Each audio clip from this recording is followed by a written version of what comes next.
My goodness, I knew we had a star. But she's going to cause stampedes each time she comes. Maybe we need to get her more frequently. He's causing this. He's there, of course. He's always there. But you are here in person. And so this is what happens to our space when Geeta's here. So now she promises to come twice a year. If for nothing else, for footfall. Welcome everybody to our space, Gyan Prava Mumbai. This is only for those, a short introduction for those who really don't know us, which would be a rarity. We've been around since 2007, July, and it's been an absolute privilege to be here and to do what we're doing. All of it is out of choice, and we're having a great time. So we are completely imbued with pedagogy, and what has happened because of COVID is that we've moved a lot of our teaching online, as a result of which we get the finest scholars in the world. For instance, we've got Shakespeare going on at the moment, and we have scholars like Paul Cotman, Emma Smith, all of them participating. We just finished a 12-session course on Byzantium. And it's incredible, the voices that we had teaching us from all over the world. And we're going to continue, as we will next week with Tina Kant. She's going to be with us. So you were mentioning about after images in your talk, in your introduction, and I thought of Tina, that's what she will be doing when she's here, which she's with us next week. It's online, so you're welcome to participate. And we also have another scholar who is actually a classicist. His name is Josh Elsner. He's again from Oxford. He's a classicist who's worked for 30, 40 years on the Greco-Roman world, and he suddenly kind of turned his attention to Amravati. So it's going to be Amravati through Josh Elsner's training of the classical world.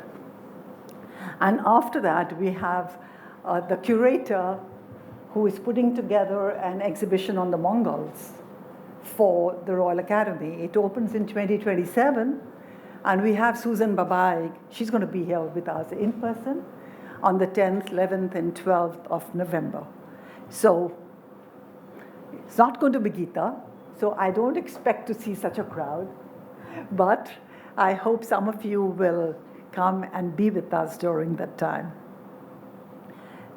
I really don't want to say anything more about what we've done, what we're doing, continue to do, and I'm going to now invite Shireen to introduce the evening as well as the speakers.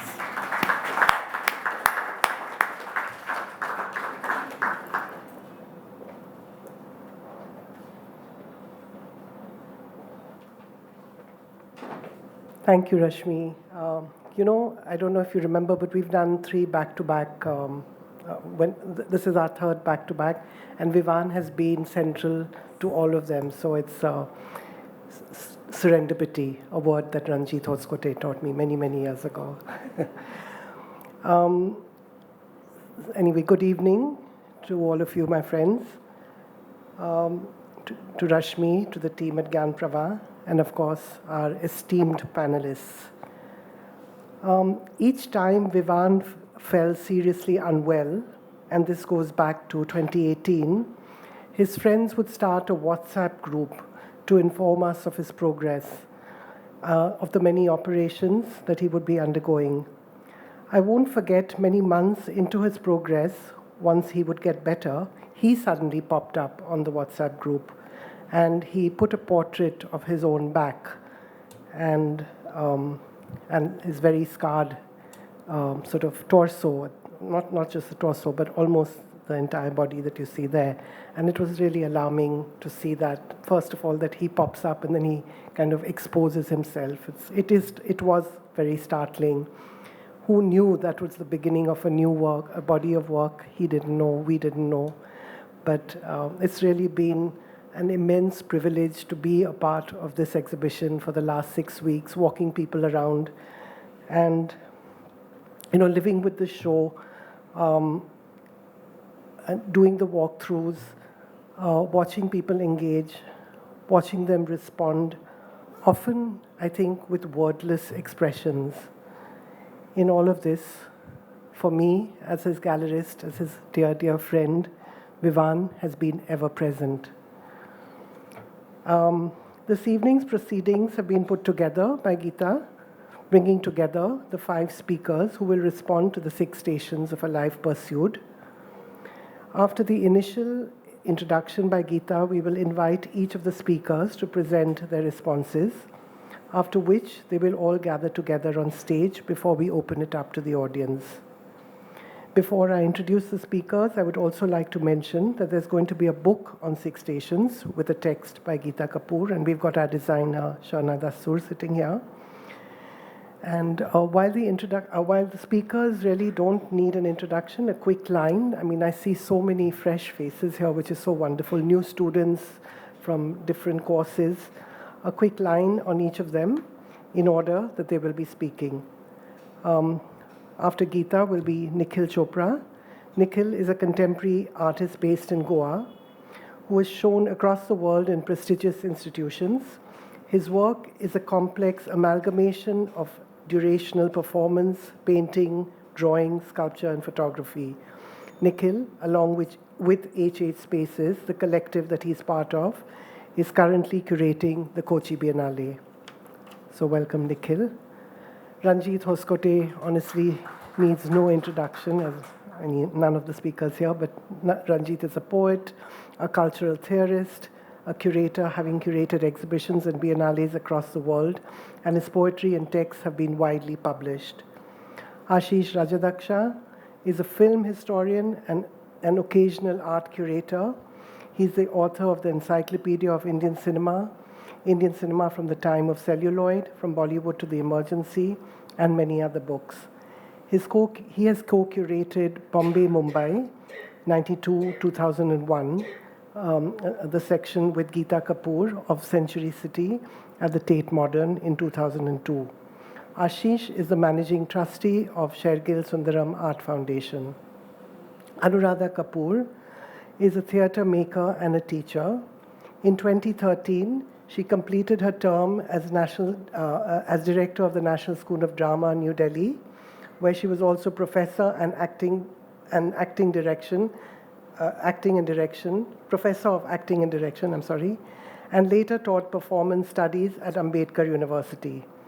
Anuradha has had a long history of collaboration with Vivan's practice as a theatre maker. She is the managing trustee of Shergill Sundaram Art Foundation, and I should say, for those who don't know, is also the sister-in-law of Vivan. Sister-in-law of Vivan. Oh, Vivan.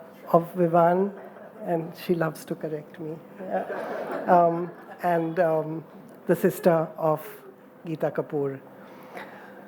Sudhir Patwardhan, honestly, no introduction needed, is one of the most acclaimed artists whose oil paintings and drawings have chronicled his city since the past 50 years. Geeta Kapur, critic and international curator who has curated across the world, including the last being a set of 5 exhibitions at Chemould's 50th anniversary titled Aesthetic Bind. Her last book is Speech Acts, published by Tulika in 2025. She is also the trustee of Shergill Sundaram Art Foundation and is the wife of Vivan Sundaram. Take it further to you, Geeta. Thank you.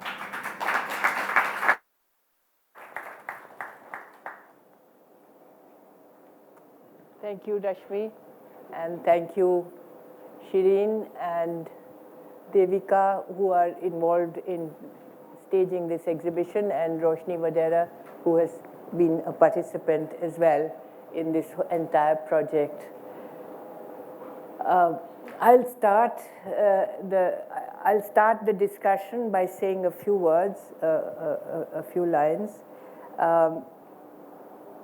Vivan Sundaram's last work, a photography-based installation titled 6 Stations of a Life Pursued, which you've just seen, or many of you have seen, and the others who've come late and came straight here, hopefully will see in the next, it's on till the 16th of October, so I hope that those who've come for the discussion today will make sure to see the exhibition. This is afterthought. What we are going to present is an afterthought to the work that Vivan did over 2019 to 23 January. For this discussion, I formulated a title, Wound as Testimony and as Locus of Resistance. This is a thematic for the dialogue about Vivan's exhibition. The dialogue will consider how an artist may offer bodily scrutiny and translate pain and its endurance into a public declaration. This asks for an ethical exchange with the viewer. The wound may be framed by a poetics of pathos, or it may draw out a further narrative of a testimony and resistance. This, as we have already said, was Vivan's last work, which he completed but did not live to see installed.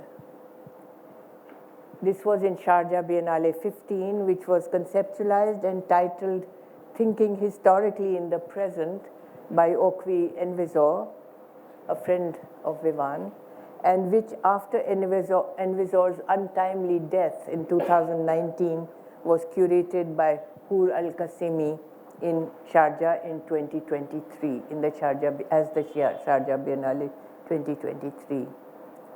6 Stations of a Life Pursued signifies a journey with periodic halts to release pain, regain trust, behold beauty, recall horror, discard memory, and perhaps to resurrect the self. Each constellation of images is different in scale and its form of address. In this composite work, Vivan introduces different types of lived encounters. The wounded body with evidence of torture, mourning bodies in the realm of shadows, familial bodies in the mode of a charade, body as miasma floating on a city lake, incarcerated body that struggles to reclaim its dignity and represents the historical present of a place, a nation, a territory, a people, a person. The discards at the last station of the 6 stations that he named, the discards at the last station are the props constructed for the photo shoot. Concrete objects in metal that embody wreckage as memory, whereby we may comprehend the exacting materiality of the human.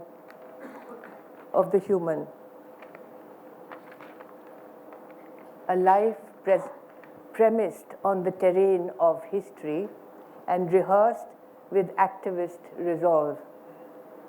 There is a voluntarist pledge here. The disjuncted parts of the suggested narrative may be sequenced back and forth so that we reckon with the hard pursuit of life. Here is a narrative that is dynamic yet recursive in an ethically accountable way.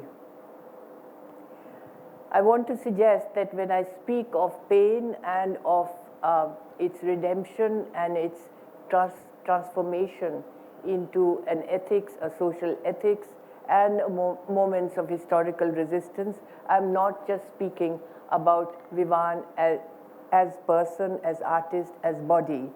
He had already, after the first set of works, projected himself into the social terrain. And I might mention that at that point of time when he came out of the last surgery on the 5th of August 2019, that was the day that the Indian state, or rather the Indian government, the ruling party of the government, was declared the abrogation of Article 370 from Kashmir. In other words, took away its special state status and made it part of the Union territory. Now, this may seem a very far range from a personal experience of wounding through surgeries, through a series of several kinds of conditions of the body that had led to it, and something as seemingly remote from his own experience as the reference to Kashmir. But those who know his work probably know that he did work like that. He worked very much. Soon after he would make a subjective statement, he would extrapolate beyond it into the historical. So this is the exact relationship, but what transformations take place within it are not as direct. They are mediated through several phases of rethinking the idea of the wounded body and thereby of the citizen subject in history. I made two-line propositions to our extraordinary set of speakers gathered here today, to take a cue from, or for that matter, to veer away from the proposed premise of the artist. The intention is to not interpret as to embrace art's discursive potential. We start with Nikhil Chopra, painter and performance artist, who elaborates historical and fictional roles with arduous elegance to respond to Vivan's last startlingly performative role. This is especially why I asked Nikhil to take off time from his ongoing Biennale work and come for a day. Ranjit Hoskote, to respond as a poet to Vivan's foregrounding of the wound in this work, and further to situate the choice within art history and political discourse. Theatre maker Anuradha Kapur, to consider embodiment and framing, the gaze, stance and gesture Vivan envisioned to exhibit the body in states of both exposure and confinement. Film theorist Ashish Rajadhyaksha, to decode Vivan's 6 stations as a sequenced narrative or a counter-narrative of pain and resistance, blur and focus with reference to the body politic. Sudhir Patwardhan, painter, and as the beginnings which are important for me to mention here, doctor, a radiologist. And you will see, if you've seen the exhibition and if you see it later, you will know why I mentioned this in particular. So Sudhir, painter and doctor, who speaks as a witnessing citizen in his own work. And I requested him to consider the ethical pledge of a life pursued in Vivan's present narrative, a life pursued, which is part of the title, as you know. And for myself, to frame the discussion by considering Vivan's inclination to incorporate within the historical vision a material exploration of mortality. This is part of Vivan's oeuvre, which is not always available to a one-time view of his work, but when you retrospectively think of Vivan's work, it is to do with the historical vision and a material exploration of mortality. So I now request I will have some concluding sentences, but shall we start the Nikhil?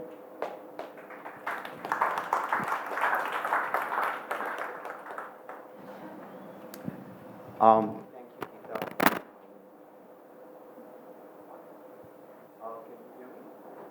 Can you hear me?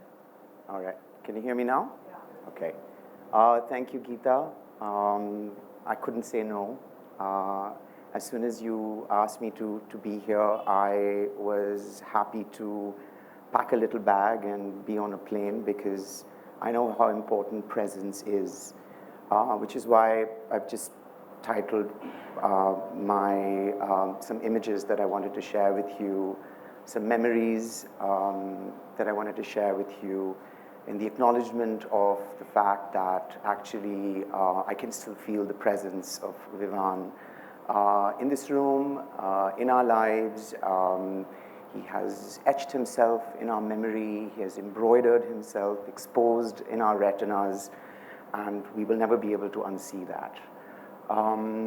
And we are because of him. So I just wanted to acknowledge that. But very quickly, I wanted to remember the first time I saw Vivan Sundaram.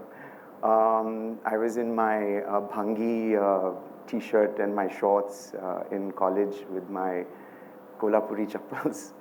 And in the dust of the grunge of Baroda and MS University, there was this man dressed immaculately in a black pathani with his wispy gray hair, sort of throwing them back, blowing in the wind, and it sort of felt like I was looking at a movie star. And my very good friend who was sitting next to me, and I asked her, I said, who's that? And because he was just so conspicuous. And she said, that's Vivan Sundaram. And I was like, what? And because I'd sort of been familiar to some extent as a student, of course, just been introduced to his practice, and was introduced to his practice with a sense of not just, I guess at that age I was thinking a lot about the context of what he was talking about. There was an element of darkness in his, that was present in his work, that was in such sharp contrast to him and his persona. So I found the courage and walked up to him and introduced myself, and Neha introduced me. You know Neha Sharma. Introduced me to Vivan, and he sort of, with absolute dignity, sort of shook my hand, and with his very kind eyes, sort of introduced himself as well. So I remember that was a really important moment to me, and I realized that, no matter how difficult I think our subject matters are that we deal with, no matter where we place ourselves politically, at the end, behind that work, I think it's important to recognize the fact that we are human beings. And when I think about memorial, taken from, inspired by Hoshi Lal's picture, I remember Bombay at that time as well, so it is really taken from a very difficult moment. And I guess I'm wanting to draw threads quite literally, or stitch quite literally, even going back to Vivan's early work and how it sort of is, in a sense, this loop of the absence in this moment of presence, this absence of empathy, this absence of trust, absence of love, that we've become so insensitive to. I think the Bombay riots and what happened in the 90s, early 90s, really tore us all apart as a city. And we've still since then been stitching that narrative back together and failing time and time again. So this idea of loss and memorializing that loss, but also to not forget that loss, is something that I think Vivan does so eloquently, where he, reminds us that, these narratives are in a loop. And it's not just, of course, the Bombay riots that one thought about, but, in that moment was contained all of the subcontinent's traumas and wounds. I sort of hunkered back to even thinking about partition. My nani, who moved from Peshawar to Delhi, and some of those stories were pretty brutal. I think those wounds are things that we don't heal from. And it's just the awareness of the pain, right, that is encased within the body, right, is something that is, is really felt in Vivan's practice.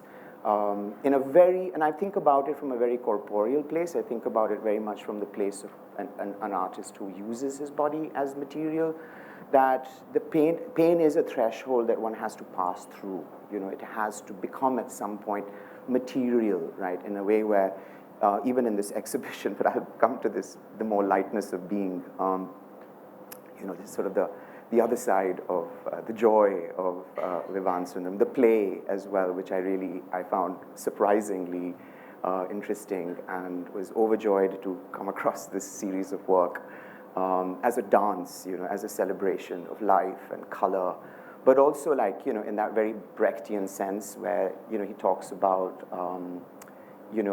creating, creating meaning out of everyday, extraordinary expressions out of everyday objects, And he does that really interestingly with this. But,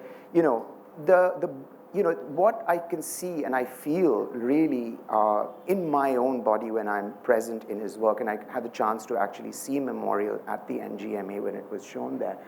I think the first experience when you enter an installation, which was a new word for all of us in India. Nobody knew the word installation. It was painting, it was sculpture, it was ceramic, it was not even textile really. It was just very limited. And I think he really broke ground and unpacked something for us where it really, the body really then becomes central, I feel, to the experience that we have when we encounter his work. And you become not just aware of the bodies that you see, but you become aware of your own body. Like, you can feel the skin crawling on your back. You can feel your hair standing on end.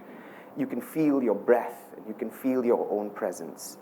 But this series was really kind of the joy of being, as well, is something that I thought was important to acknowledge as well. But what he does with history and the presence of history in the now is something that comes alive with this amazing photo series where he uses technology in a sense to bend and twist and turn, and this is something that we see in this exhibition as well, where it's really this desire to go under the skin and not just the skin. It's the desire to peel past it and really sort of expose that under layer, the veneer, what's under the veneer. And I thought, I'd just end with this slide, in relation to how an artist has worked with this idea of transcending pain and transferring that onto our bodies is an artist like Stellark, who also looks at the piercings in his back and, in a sense, uses this idea of pain as a form of liberation and freedom. So I just want to say thank you, Geeta, thank you, Vivan, thank you, Shirin. Thank you, Gyanaprava, thank you, Photo Inc., and thank you, Vivan, for setting us free, because that's really what lies on the other end of pain. You can say two more words about it. Stellark is an artist from Australia. He does incredibly endurance, tough performance work. He really kind of works on the threshold of spirituality and pain, where pain actually becomes the material through which he transforms our experience of the body. And this idea of the body in flight, this is a performance he did in Copenhagen, where a crane took him across the city like Superman, this invincible creature with meat hooks hooked into his back. And him strung to a crane. And in a sense, this is what I guess artists do, right? They sort of hold up a mirror to their own selves and use their own bodies as material in order to, not just set themselves free, but to transfer that transformation onto us and onto our bodies so that together we find liberation. And I think this is why I thought about this idea of flight, as well as Vivan kind of sort of draws wings out of the stitch marks on his back. I thought this would be an image to end what I had to say. Thank you. Thank you. Oh yeah, no, this is the end. This is the last image. Sorry, This is the last image. This is Kochi, at the Kochi Biennale. I'm performing. And what better moment for history to be present in the present, and for me to have had Vivan return the gaze back to me as an artist was really a very special moment. It's a picture that I cherish. It's in my collection. It's for me to have and hold for the rest of my life. So thank you.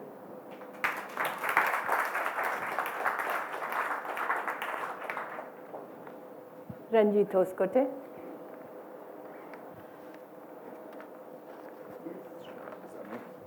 Oh gosh, Nikhil, oh, what am I doing? Not this. Okay.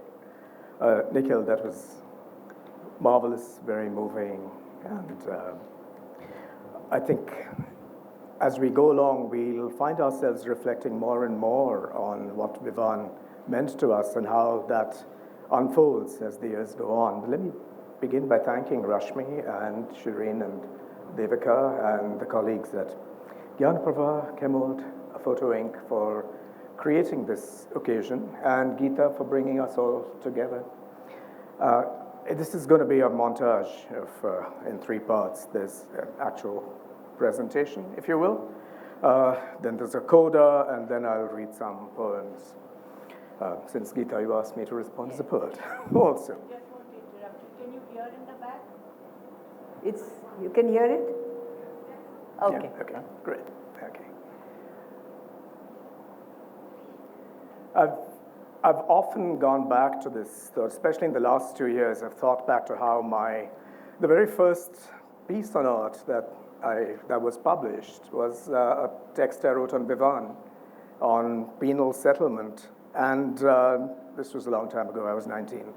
And that thought came back to me as I was walking through the exhibition today, which was extremely elegiac, it was pensive, it spoke of brokenness and remedy, it spoke of detritus, but also there was this tremendous thrum of a heroism, a defiance, a resilience, a refusal to be broken, even in an experience of crisis.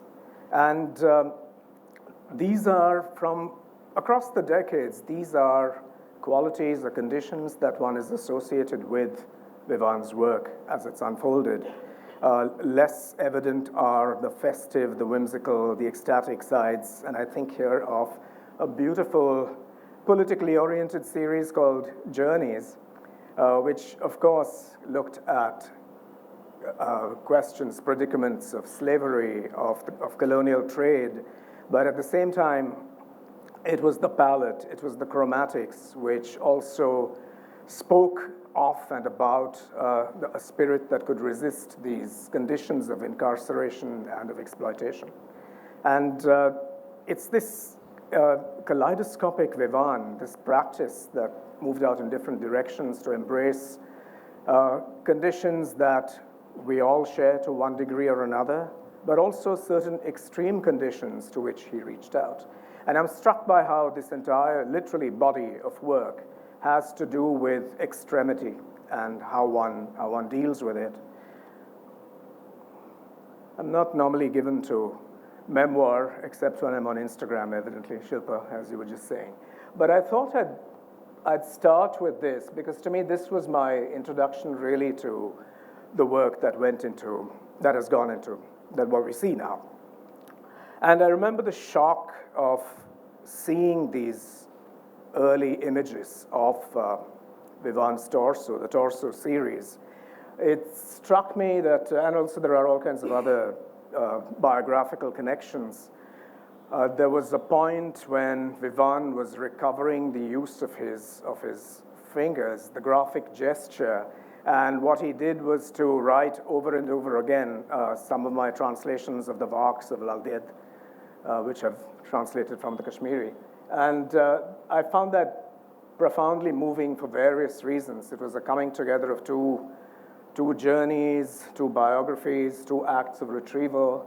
And in a strange way, the looping back to Kashmir in this body of work also reminds us of the places we come from, the places with which we have empathetic and political connections. And when I get to the end of this, I'll speak more to that. I was struck really by how an artist who I had always associated with resilience was able to present autobiographically images of the non-heroic nude. One tends to think of the male nude, out of one's conditioning, obviously, as necessarily a site of heroism. But what you have here is something else altogether, a body marked by pain, suffering, anguish, body not yet at the point of healing, where remedial attempts have been made, but they seem makeshift. They seem not to have achieved their purpose. And on the face of it, I thought, what is my reaction here? As I react, am I looking at an utterance, an image that summons forth pity and terror, classically the conditions or metrics associated with tragedy? And then I thought, something else is happening here. It's not an appeal to tragedy in a classical sense. It speaks of something else. It speaks of conditions of vulnerability that might actually become a bridge to solidarity. This really isn't about, these works are not really about the singular privatism of trauma. I think they actually are about thinking about and reaching out in affective ways to other people's trauma, the trauma of others.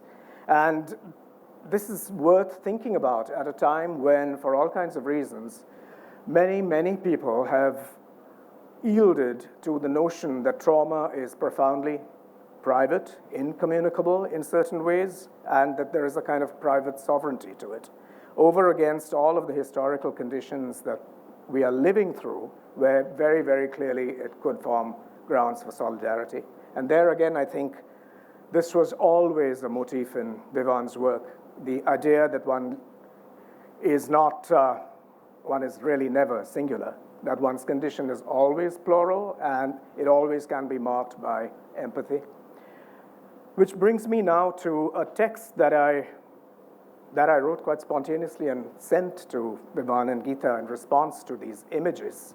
And this is when I found myself focused, seized, silenced in some sense, and yet wanting to find utterance to respond to this utterance. So from here, I'm going more or less to read from that text, which has never actually been published, except some of it is turned into poems, but I'm going to start here. Swimmer. I take my cue from the cap worn by the figure whose back is all we see, a stocky, aging, yet still muscular torso presented facing away from us. A swimming cap or shower cap, the only form of protection worn by this Rücken figure, this figure seen from the back, which is posed in utmost vulnerability, exposed to stealth and treachery, and already bearing signs of torment. We find ourselves speaking of it as though it were an animal specimen, a bare life exposed to the scrutiny of the anatomist or zoologist, a dorsal view. The figure around which Vivan has, I'm going to persist with the present tense. I also, like you, Nikhil, don't think he's ever gone away, or will. The figure around which Vivan has developed his photography-based torso series has spent time, I would like to think, in water. The fragmentary torso suggests the heroic, the once monumental body that has lost its place in an epic schema that has vanished. Only stories remain. Who swims across the Hellespont today, drowning on the way? Not Leander on his way to meet Hero in her tower. Boats crowded with refugees, Indians, Pakistanis, Iraqis, Kurds, make their way from Asian Turkey to European Turkey, on their way to Greece, a first, if precarious, foothold in the European Union. Who crosses the Mediterranean in overloaded vessels barely fit to make the voyage? Algerians, Moroccans, Bangladeshis, Nubians, Sudanese, all hoping to craft new lives for themselves in Malta, or somewhere in Italy, or wherever Europe affords them refuge. Floating bodies, their backs marked by sun and salt, the boat's propeller, the lash of rigging that's come loose in a storm. To endorse is to affirm the validity of a document, a position, a stance, from the medieval Latin indorsare, to write on the back. Think about that. Not that anybody's actually working on checks these days. Think about it when you're fiddling with a check the next time. From the medieval Latin indorsare, to write on the back. Each of the dorsal portraits in Vivan's torso series is written over with sutures, scars, welts, stains suggestive of hematoma, clots visible under the skin. What has endorsed this back? And what survives? The spine, resilient, stating its presence despite the violence it has suffered. What violence is that? Juridical, medical, or both? Has someone experimented with this body, this aggregate of electrochemical processes that is the physique?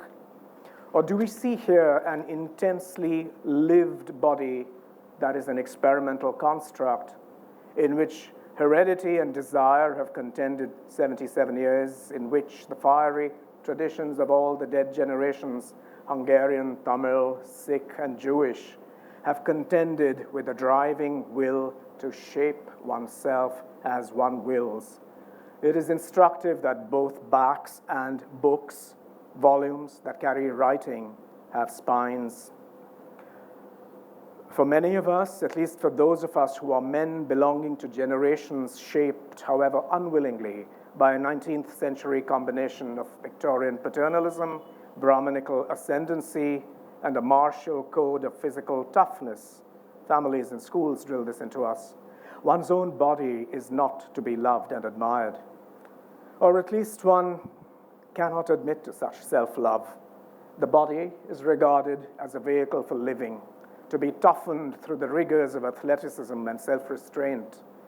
Does the protagonist in Vivan's Torso series welcome mortification and scarification?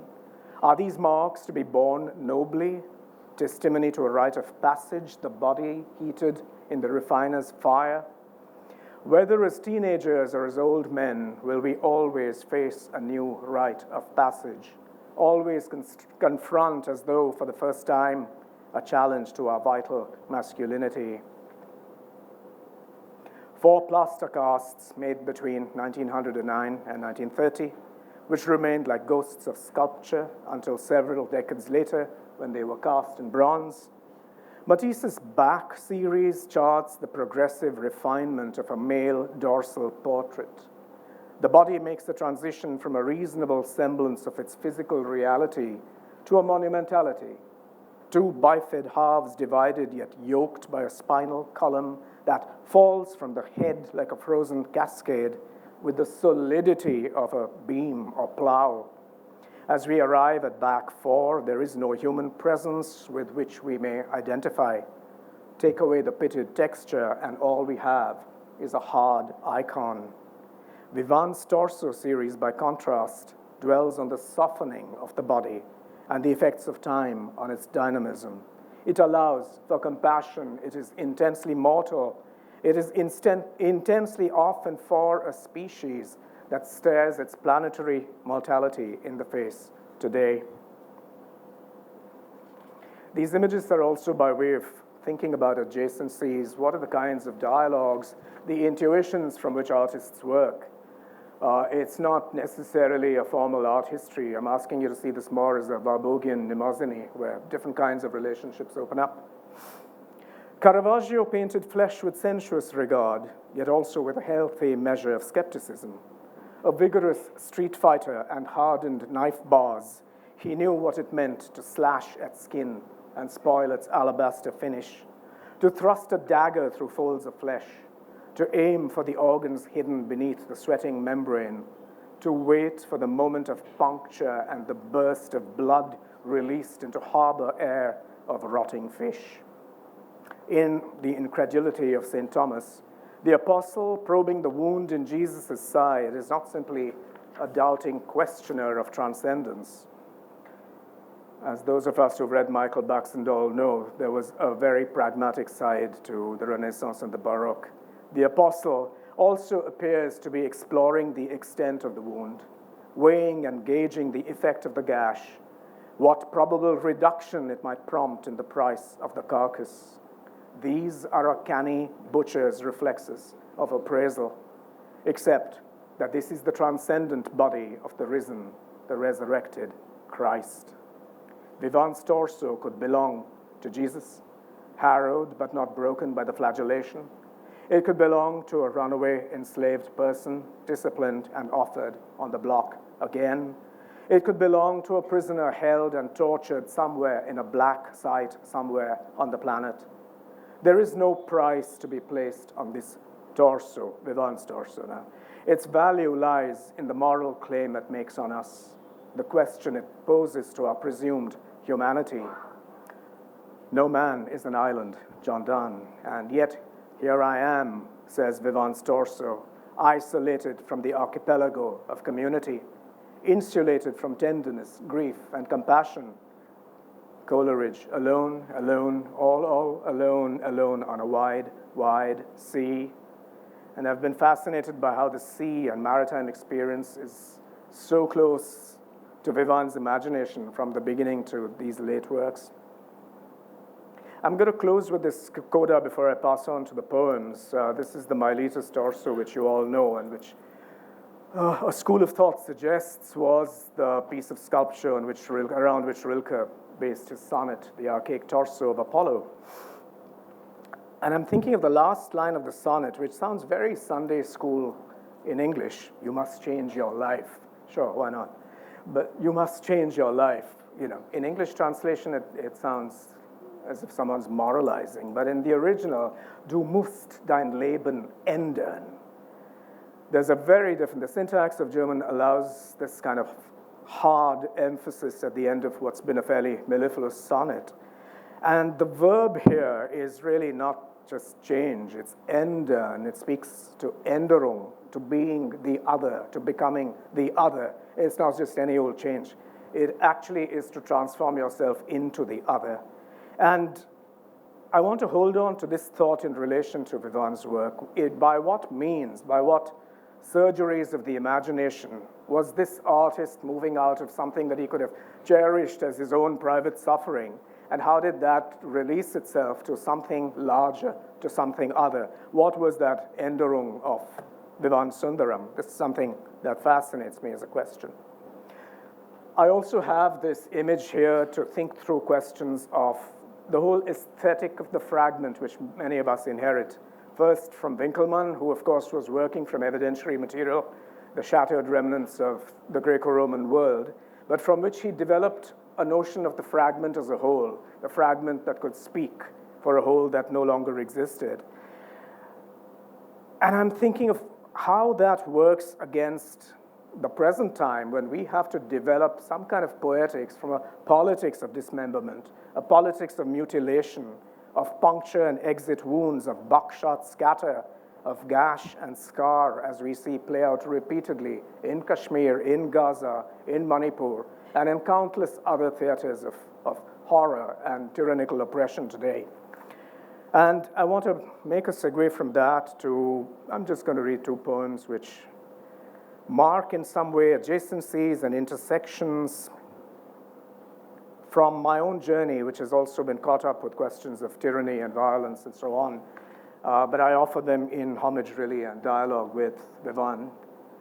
This one's called Fire, and the heart of it is something a girl said just before she was shot in police fire in Srinagar. In a strange Anglo-Kashmiri sentence that's never left me, she said, "Ammi, heart is fire." Ammi, heart is fire. My heart is on fire. She was shot. Fire. I never once saw any blood gush out from that marble lion's mouth. Not when a boy fell at the barricades, blinded by buckshot, those faces pocked with metal seeds, those faces blurring in nailed eyes. Not when a girl falling on a balcony cried that flames had swallowed her heart. A fire engine drove right past, bells clanging. And this one's called Bone Setter. You mend what's snagged, fix what's gone out of true, the bulging knuckle, the scuffed runaway shoe that hides a spur, the cracked femur, the twisted knee. Stoic, you repair us for combat. We go out again and again at the emperor's pleasure. But in the end, the arena takes no prisoners.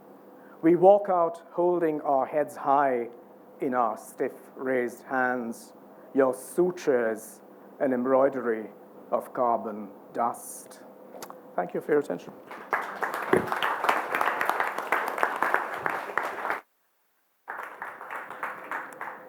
I invite Ashish Rajadhyaksha.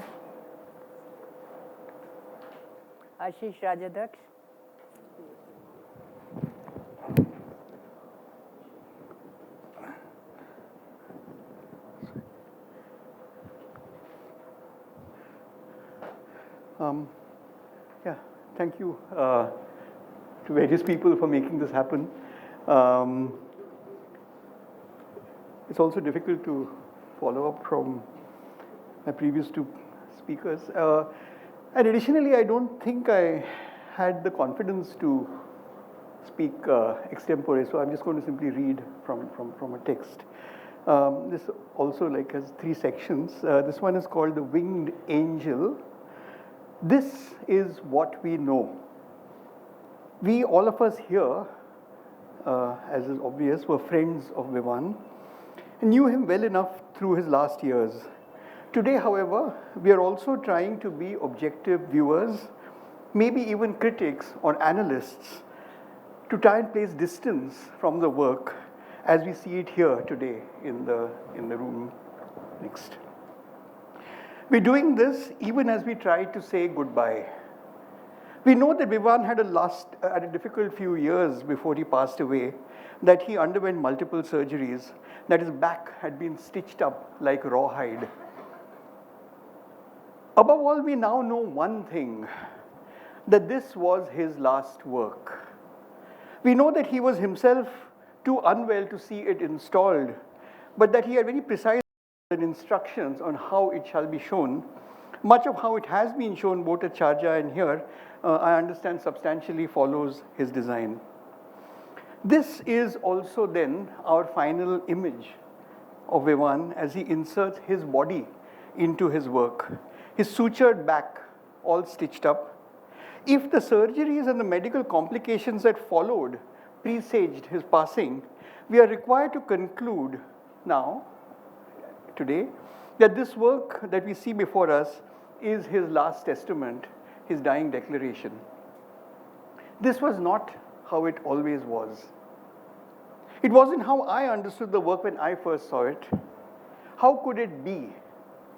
And so, as you see, I am struggling with all of us today to see the work both internally and externally, to become a dispassionate viewer at the same time as I struggle with another register of investment in it.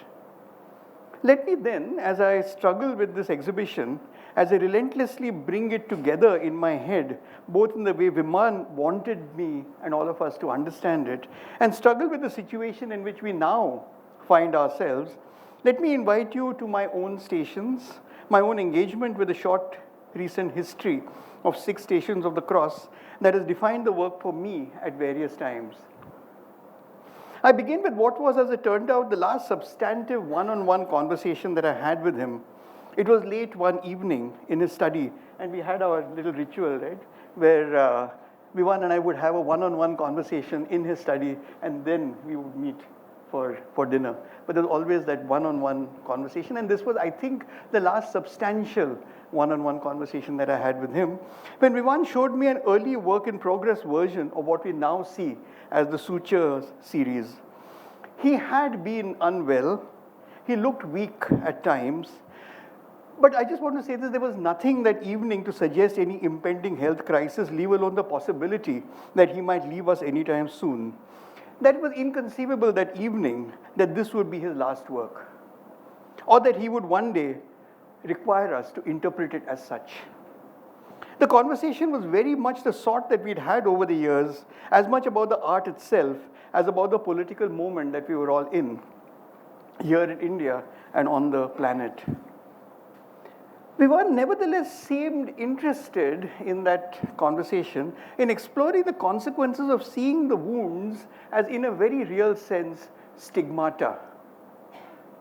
The reference to stigmata wasn't entirely clear to me at that time, but it did emerge that these bodily marks, which I now understand appear on hands and feet as from nails, on the side as if pierced by a spear, on the head from the crown of thorns, and especially on the back through a scourging, are understood to be voluntary submissions, a participatory union with something. In theology, it's of course a tragic, ecstatic participation in the suffering of Christ. But here, I have in a few texts I've written in recent years, I mean, going back to, I think around 2014-15 onwards, been interested in how to frame Vivan as a political artist. But now this conundrum of Vivan as a political artist seemed to create a new direction of thinking. I have suggested elsewhere that Vivan has been a political artist in a somewhat complex sense, through a process that I saw as internalizing the political, a bringing within. That day, as the conversation went on, I rather hesitantly suggested to him that this internalization of the political had taken another turn.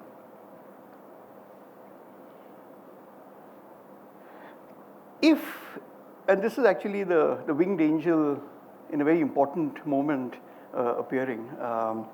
If in his earlier work, and here of course I'm thinking of his famous memorial, an artistic figura had been a constellation of materials on a surface, a dense zone of political experimentation, painted, sculpted, found, nailed, burned in, to produce literally a body politic. Here, what we had in front of us was literally his own body, a new kind of interpellation. I'll just go back to the first one. This was, I had to say, an unexpected turn. Was this autobiography? Ranjit used the word autobiography here, and I want to ask as to whether this is autobiography or something else happening. Was it allegory? As the reference to Kashmir, and Kashmir has been referred to multiple occasions, as the reference to Kashmir came up more than once, even in that conversation, I think I found myself resisting any direct analogy. I needed, I think, very quickly to eliminate what I have often felt to be the weakness of the metaphor. I mentioned in that conversation to him Kumar Shahani's often expressed view that of all the standard tropes available to an artist, the use of metaphor to create a symbolic structure, to make the simple claim that this work refers to that reference, is perhaps the weakest figure of speech available. I was therefore reluctant to see a straight metaphor here. I didn't think that that was going to work for me. But then what was the way out? To me, and this is also an idea that I had worked with in regard to Vivan, the idea of ecstatic identification, if stigmata are indeed that, bear connections with the figura, the idea of the figural. Interestingly, unlike the symbol, which emerges from nature and has magical properties, according to Eric Auerbach, the figura is, I quote him, far more indirect, complex, and charged with history than are either the symbol or the myth, which are forms that are, I think, very commonly available in art practices.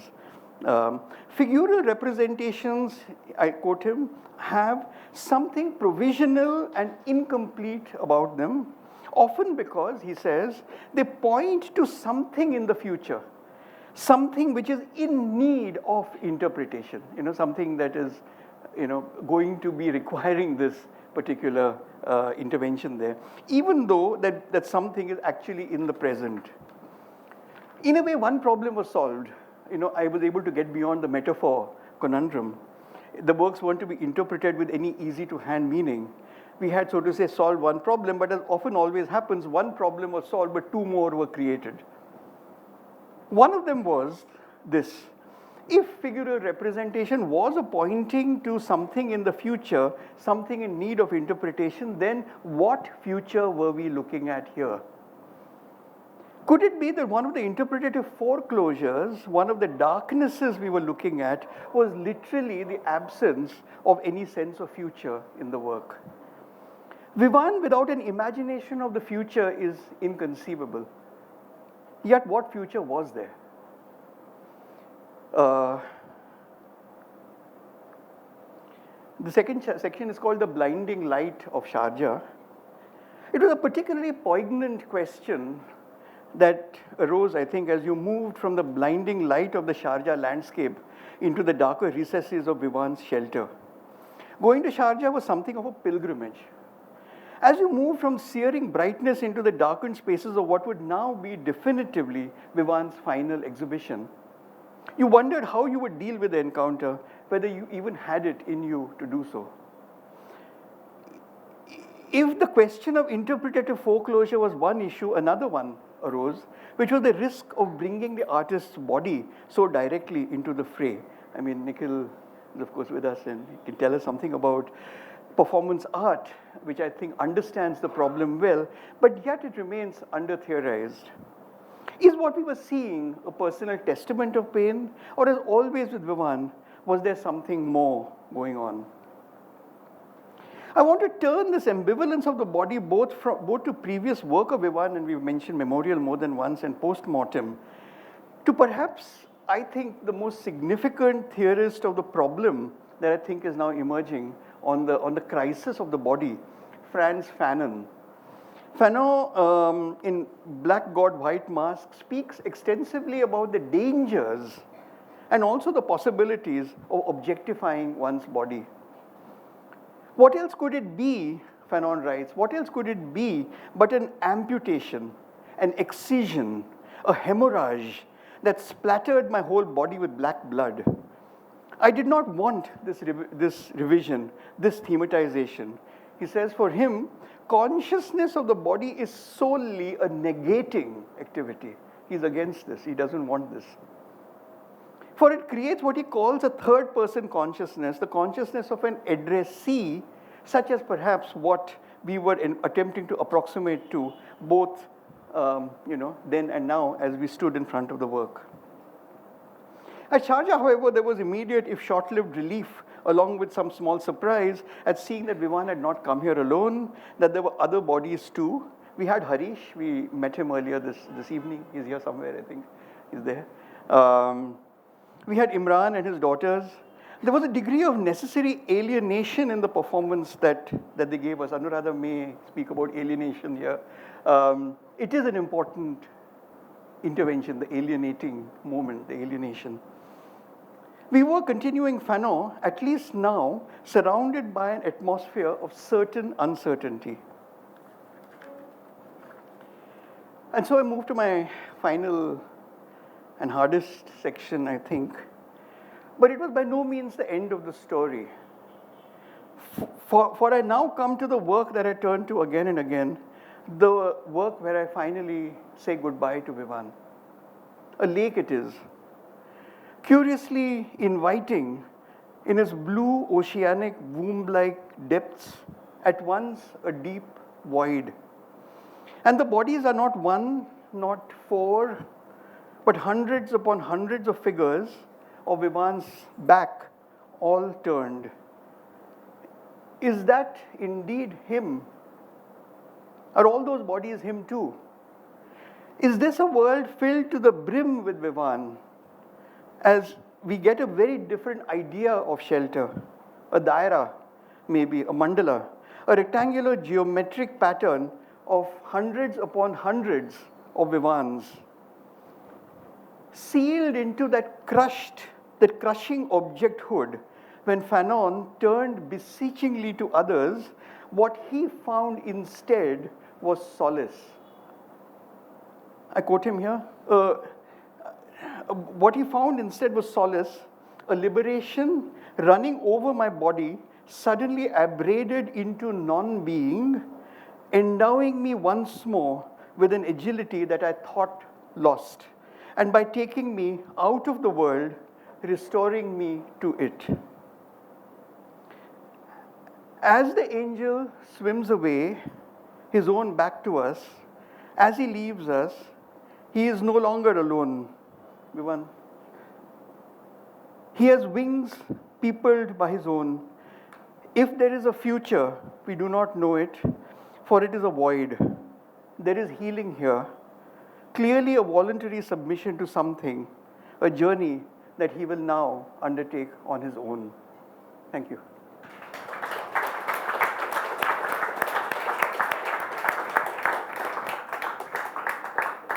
I invite Anuradha to the...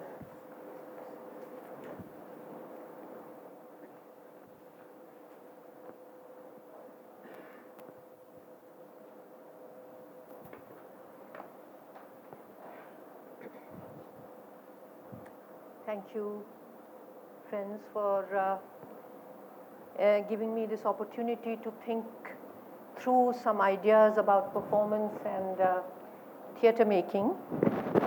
Yeah, okay. Dangers of the chunni. Please say if it's not... Is it, am I audible? Yes.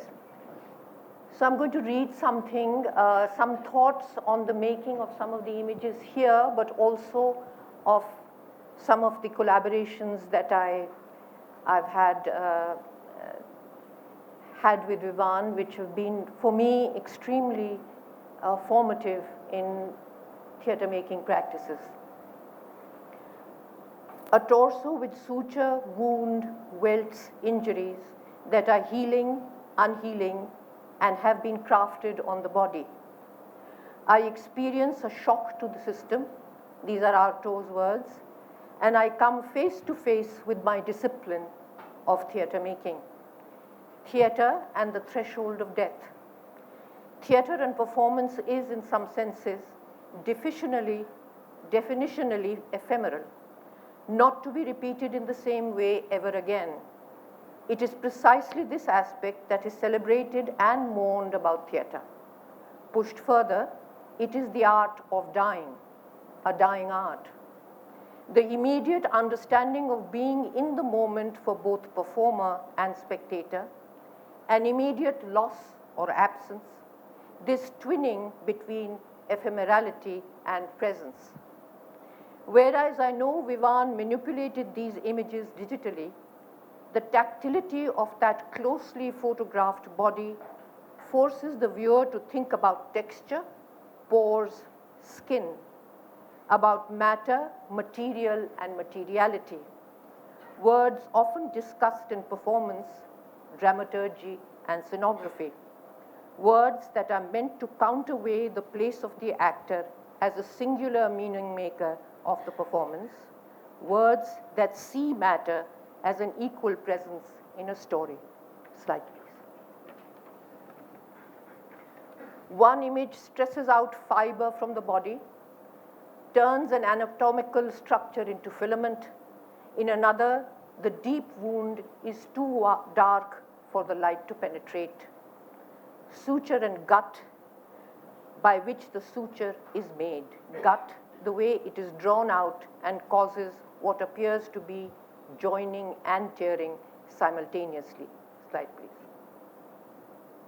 I ask, what is it really? In performance, ways of masking or decorating or disfiguring the body, making it grotesque, for example, have been used repeatedly to transform, enlarge, disguise, or separate performers. Whatever their form, masking always has a double function. As makeup might layer a face, a mask hides the performer's visage.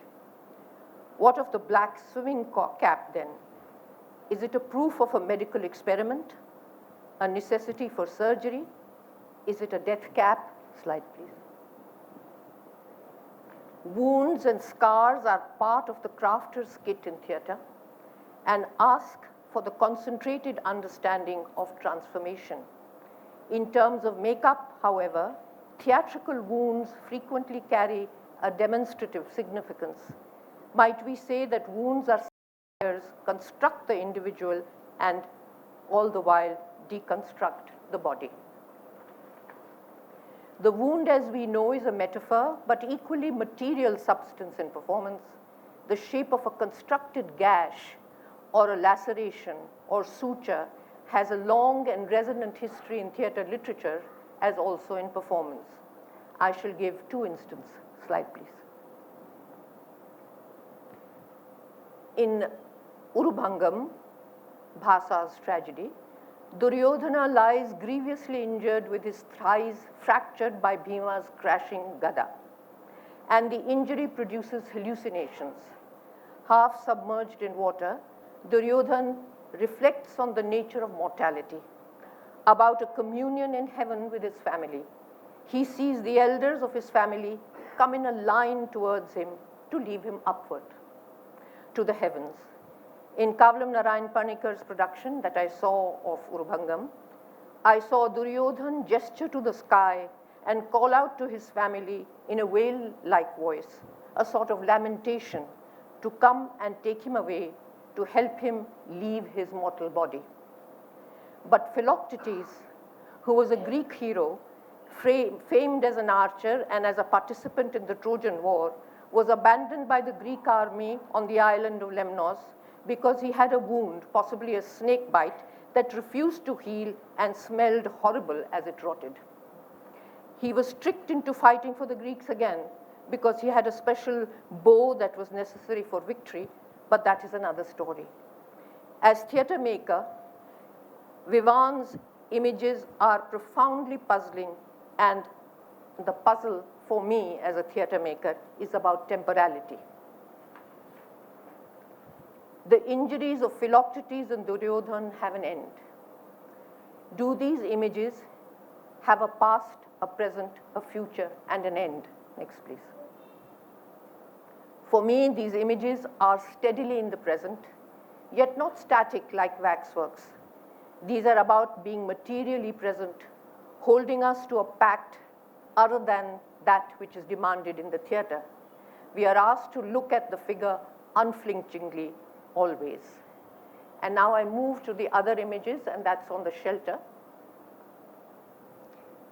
The tableau, embedded in the histories of 19th century melodrama, is composed in such a way that the edges, as if magnetized, draw the gaze to the center, where the actors are immobilized momentarily, holding gesture and stance, the hand on the forehead for abandoned grief, the hand on the heart for sorrow and compassion. This moment of stillness discharges emotion that runs through the audience, and a gasp, tears, applause might happen. Rhetorical gesture has traveled through forms over centuries, but in Vivan's shelter, the gesture, body, and composition is anything but rhetorical. The room, constructed for images that you have seen here, is dimly lit, but appears to have different intensities of glooming around the images, just as it appears to have a different temperature from the rest of the gallery. Not cold, which is a temperature commonly connected with incarceration, but certainly cooler. You enter, you turn on your axis, and you see all the photographs 6 by 4 feet in dimension pasted on the wall. The room is silent, as if the sound has been sucked out, and there seems to be a glaze on the surface of all images. There is a man to be seen in these seemingly glazed images. Performer, Harish Khanna, in various stances, in various situations and states. On the one hand, he seems materially present, and on the other, he is as if from another continuum of time. And yet, he is imbued with recognizable, even immediate context and atmosphere. Harish Khanna is laid out on the concrete floor, his head towards us and his feet in the structure that has diaphanous wrap around it. We understand that it is made of gauze bandage. Harish Khanna's eyes are open. He's not a corpse. We know him to be alive then, but his expression, is there one, is hard to fathom. A man sitting at the foot of a carved Kashmiri jali. Next, please. One foot in a sandal placed on the ground, angled slightly out. The other foot not visible. Behind him, the negative cutout of a human being who has, as if, gone away or has been extended. On Harish Khanna's cheek, there is a deep shadow like a wound. His eyes are fixed upward and glint slightly, in shock perhaps. A man standing in a light green metal structure resembling a grill.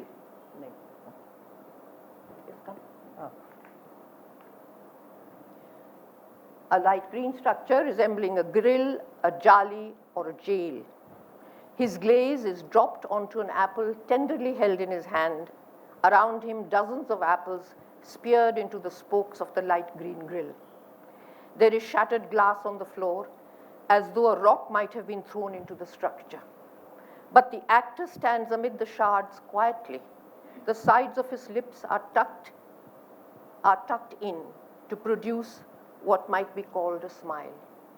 This expression is that of rumination or of inward focus, but this focus is not about manifesting an intention to act upon the apple in some way, to eat it or bite it, for example.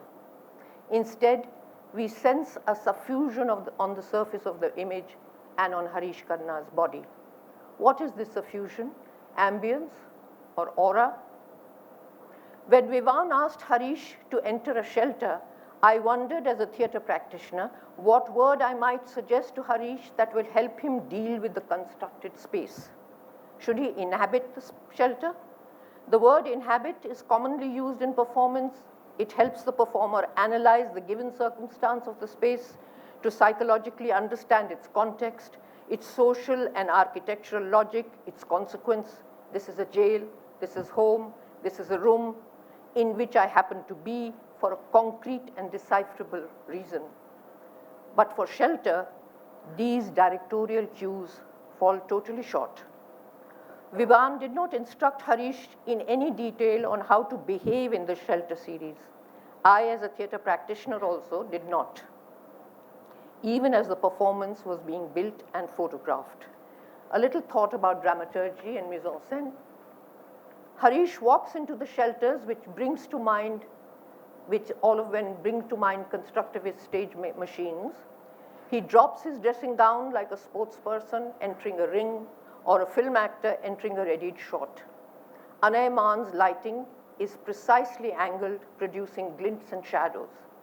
Harish has tested the space earlier, measured it with hand and body, taken positions and stances that are determined primarily by the construction of each structure. Vivan and I suggest a stance or a posture, and Harish Khanna arranges himself. The posture is actuated as if sequentially angled: foot, boot, crouch, wrist, fingers, hand. The theorist of acting, Michael Chekhov, suggests that to escape an over-psychologized character, an actor must build her stance limb by limb.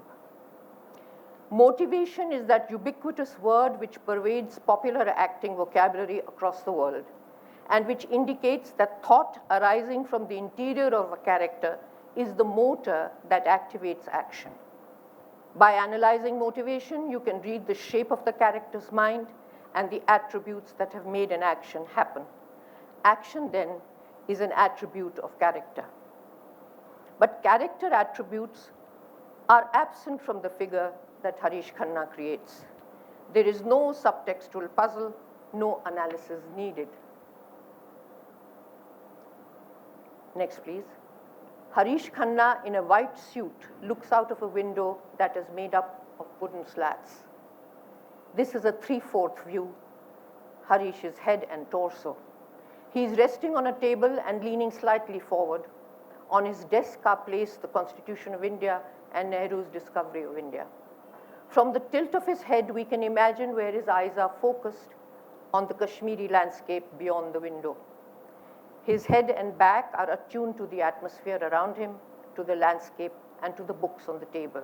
But again, no decipherable codes of space are indicated, therefore no behavior, no inner monologue. Instead, a distribution of calm across the surface of the actor's body and within the shelter. Next, please. We see a man's head being dunked as if by some invisible hand in a glass container filled with water. His head and neck are submerged. His hair has floated upward because of the force of the plunge. His eyes are open and his hands dangle at his sides. No struggle to be seen, no pity to be exhorted. A soundless mise en scène, as are all the others, also soundless. Another shelter, next please. An iron side panel with a cut, and inside an iron pipe angled across the structure towards a top where another pipe has been twisted into a halo or a metal noose or an aperture that allows the actor to gaze upward, through and beyond, as does Harish. In the corner of a shelter, next please, a figure in a mysterious gray chain armor costume is crouched. By the angle of his foot, he is wearing a brown ankle boot. We realize that he's in fact not crouching. What is he doing? He is waiting for action. This returns me to the arrested moment of the tableau, which I talked about at the beginning, where the actors traditionally direct emotion to the viewers so as to produce some sort of cathartic release. While viewing the images of shelter, there is release too, but from temporality, from consecutive flowing time, from behavior and temperament that flowing action often creates by the logic of doing. Vivan's mise en scène creates a scenography that releases the performer and the viewer from the enactment of human nature. The gesture at a standstill need not follow the arrow of time into a future. It can go backward and forward and upward. Benjamin says consecutiveness in history leads nowhere. It has no propulsion, only its opposite, a circularity. Quoting Lutz, he says, "We would presume too much to try to discover progress in history longitudinally, but rather in an upward direction at every single one of its points."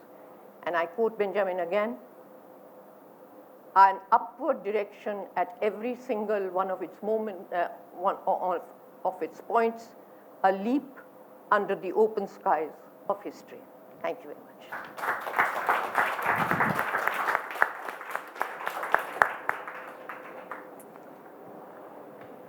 I invite Sudhir Patwardhan to be the last and concluding presentation. Thank you.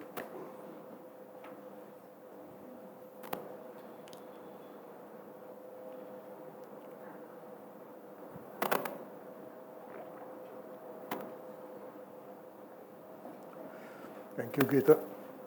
Thank you, Shireen. Thank you all of you.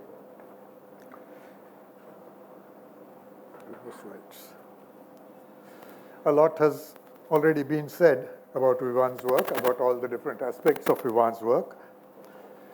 It is surely one of the most personal of his works. I am going to focus on this aspect of it rather than its expanded narrative of testimony and resistance. I think of 6 stations of a life pursued as a journey that Vivan takes us through. It is not an easy journey, and I imagine it must have been difficult for him too. Difficult in a special sense. I speak especially of sutures and torso, and these two were in fact the starting point of the whole work and remain at the heart of the wider significance. They, along with shelter, penumbra, performance in a veil, and lake sublime, take us from a deeply private area to the social national and back to a transcendent personal. What makes this journey difficult? At one level, for the viewer, as has been mentioned, it is the discomfort that the work produces. To voyeuristically see Vivan's post-surgery back exposed in this way is unsettling. For the artist, it must have been difficult too. As he says, is this the body of a particular person to be touched and caressed? Is it to be viewed as an object of desire or disgust? Where does the erotic register lie? Vivan has not used his own image in his work, except maybe in Retake of Amrita. He has successfully executed many projects before, large in scope and scale, involving the human body and mannequins. Memorial, Gagawaka, Postmodern have all addressed how we see the body and have explored among other things, where the erotic register lies, so to say. The difficulty in this case, as I see it, is for us as viewers and for the artist as well, that it involves images of the artist's own body. Representation of and contemplation of the physical pain of others as means to elicit sympathy, empathy, and also protest against the brutality and injustices in the world is a common preoccupation in the art of many different artists in different ages in paintings of history and mythology. Goya comes to mind, Titian, and more recently, Leon Golub, and many others, just to mention a few. Not only in the visual arts, but in literature and poetry too, this has been common. For example, Giv Patel's poem, How Do You Withstand Body?, which takes a turn and speaks to the body rather than about it. I'm quoting his poem. Am I not visible? Don't use it. I'm okay. How do you withstand body? Destruction repeatedly aimed at you.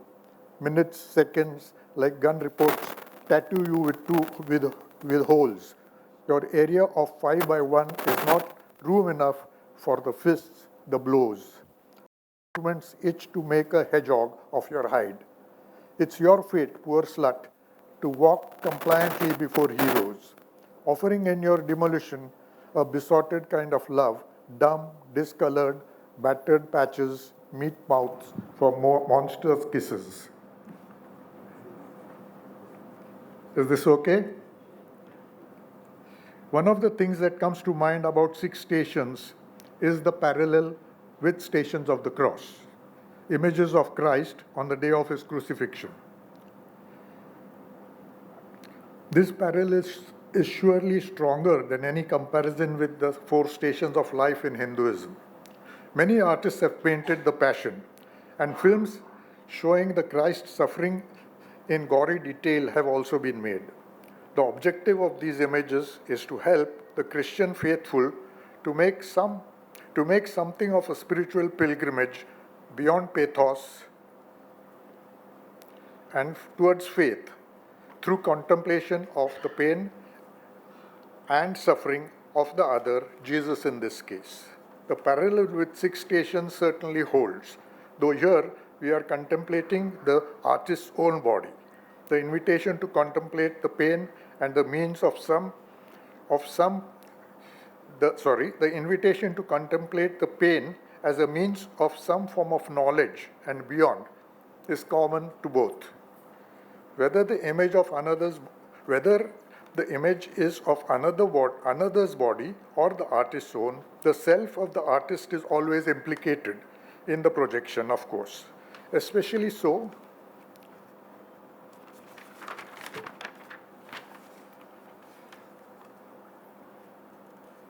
when the image is of the artist's own body. Self-portraiture, when honest and intense, speaks to all of us beyond the self. The human body becomes our common inheritance. One thinks of Frida Kahlo, of course, and some other artists like Edvard Munch. And then, in the work of endurance performance, artists like Joseph Beuys and Marina Abramovich, the gap between the body itself and its representation is erased. Here, the delicately balanced contract of trust between artist and viewer is most in evidence. It is in this region of trust that Vivan proposes his stations. It is through such a contract that the suffering of the artist's own body transcends the self and speaks to all of us through the intensity of the performance or image, through context, or by generating empathy by achieving the viewer's identification. In addition to these, Vivan uses other strategies to guide us through this difficult journey and to amplify the projection of the self into the world. One strategy is of shifting gears in the different stations, using different modes of address. He moves from straightforward affective images in sutures and torso to enigmatic family shadow play in penumbra, on to a photomontage charade against the deeply wounded landscape of Kashmir, in performers in the whale, and to a kind of last rites or Asti Visarjan in Lake Sublime. As a last point, Vivan also uses art historical references to make an intervention and to objectify his body. Looking at his torso images, one cannot but think of Angre's Beda and Man Ray's photographic take on it, Andre's violin. Dadaism has always been an important reference point for Vivan, as Gaga Waka Making Strange and Postmortem showed. Violence and surreal beauty are often go together, he says. The intervention complicates the narrative of the nude in art, asking again, where does the erotic register lie? And reminding us that the sensual is the ultimate source of life and thought and of testimony and resistance. Thank you. I should be able to elicit from these wonderful address that the 5 speakers presented to us. I'm a little overtaken by the quality and the affection and the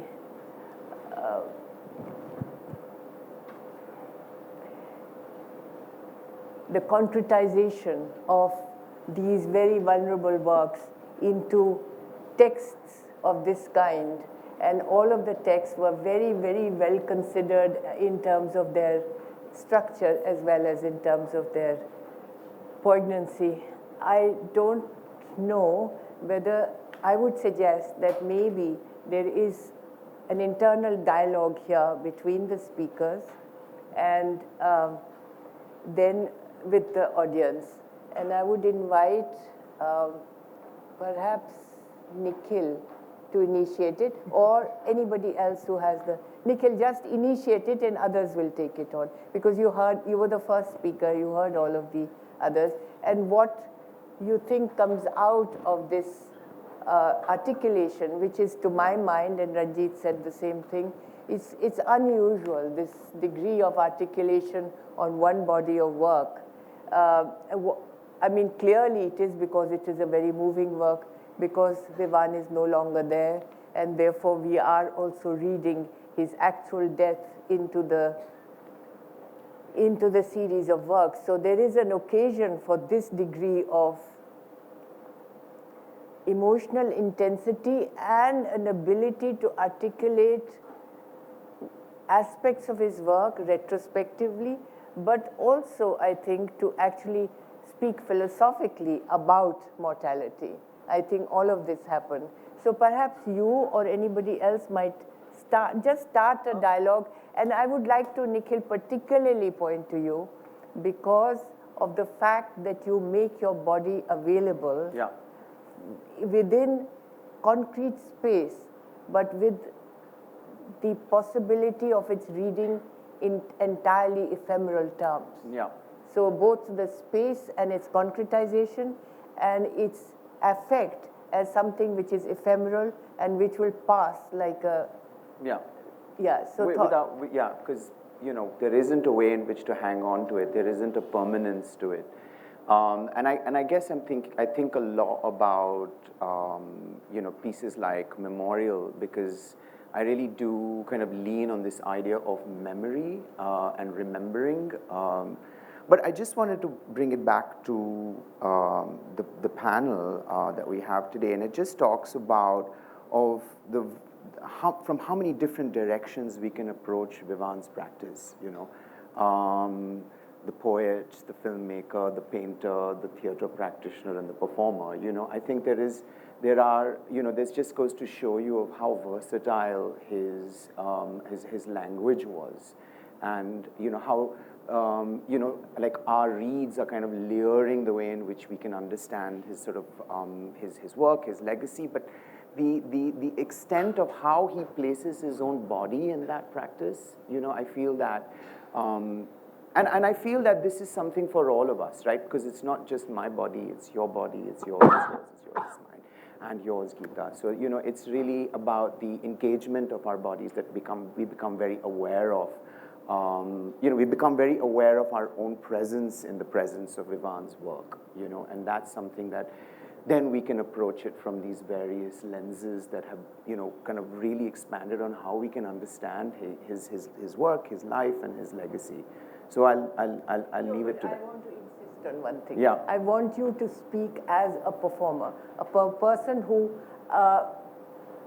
offers, dedicates, confronts the other with his body. I want you to speak as a performer. Well, in relation to this exhibition, I feel very much the weight of the body, right? I feel very much, very directly, I feel like the Kokilu family and the involvement of that photography and that performative kind of work that really did speak to me, and I can really feel that. The burden of carrying that narrative and that story, the burden of our politics, and the exhaustion that comes from that carrying. So, I think that this is what I feel that we do as artists and I do as a performer, is to take I myself to this place of exhaustion where we carry that narrative on our backs, quite literally. We carry our children, we carry our grandparents, and we carry our parents, and this carrying and this weight is something that I felt very much connected to. But also, I feel what I really connected to also was how, in a sense, the body and the landscape, in a sense, kind of interweave is something that I'm kind of also really personally interested in. And you can see that, time is writing itself on the body, right? And especially in the case of Vivan's body, you can see that the marks are not just scars, but they are trenches, and they are fences, and they are barbed wires, and I can't help but take that, of course, back to Kashmir and the abrogation of 370 and the disempowerment of the Kashmiri body and the absence of that body. So, in a sense, what I guess where we are like two poles of a magnet is where, in a sense, I'm kind of constantly referring to the fact that the artist is present, in a sense, and the presence. And I guess what I can see and feel is in Vivan's practices also there's this sense of absence which amplifies the presence. So I really enjoy this tension between these two words, this absence and the presence, and this is something that I kind of feel very much as a performer connected to. Thank you. Maybe I thought Sudhir, if you spoke very, very precisely that you will not deal with resistance and testimony in the same way as you will with the wound. But I wonder how I would like you to, you do a certain kind of, within a certain kind of realism, you create some dramatic moments, and it's in fact increased in the later work. And I was just wondering whether you would like to say something about Shelter, the works where there is an actual enactment, and its structure in relationship to how you have always been very, very concerned with the structure of the painting, and in the recent works, you twisted that structure. In the very recent exhibition, the one where there's a path, as it were, and there are Palestinians, you have actually in the recent work dislocated your very, your perfect tableaus. And I'd like to just for you to speak a little about it, and speak personally as an artist. We don't all the time have to make a reference to Vivan, but then it does, it arises from Vivan's work, but also you as an artist. Yeah, is this